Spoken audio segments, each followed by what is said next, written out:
কোথায় লুকিয়েছিলেন, কেনই বা লুকালেন? অনেকেই বলছেন তার ভাই ভারতের টিভিতে বক্তব্য দেওয়ায় কাল হয়েছেন নাজনীন সরোয়ার কাবেরী। সেসব কারণ জানতে দেখতে থাকুন সম্পূর্ণ ভিডিও।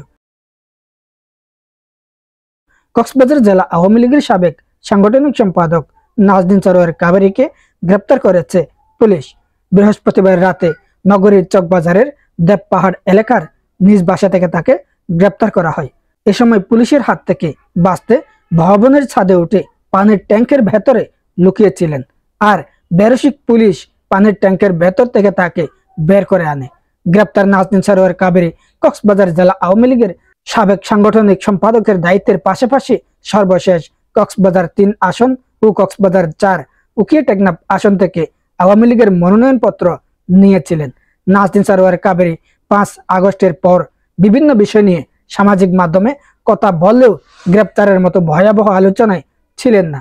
কিন্তু গত কয়েকদিন আগে তার ওই ভাই সাবেক সংসদ সদস্য সাইমন সরোয়ার কমল এতদিন আত্মগোপনে থাকার পর হঠাৎ ভারতের একটি সোশ্যাল মিডিয়ায় বক্তব্য দিয়ে সমালোচিত হন।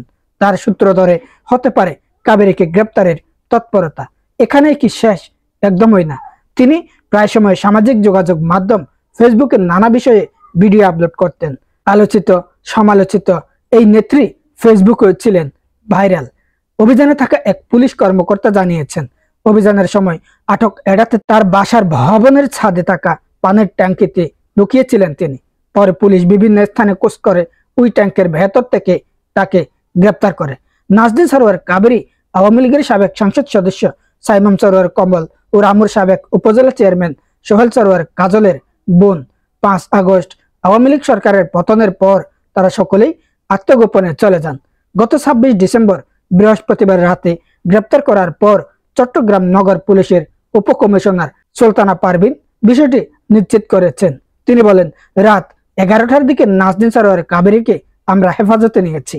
তার বিরুদ্ধে কক্সবাজার জেলার বিভিন্ন থানায় একাধিক মামলা রয়েছে।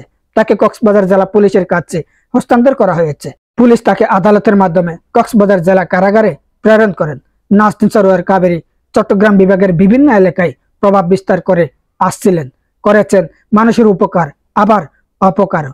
বলা যায় বেশিরভাগ মানুষ উপকার পেয়েছেন এমন তথ্য সামাজিক মাধ্যমে দেখা যায়।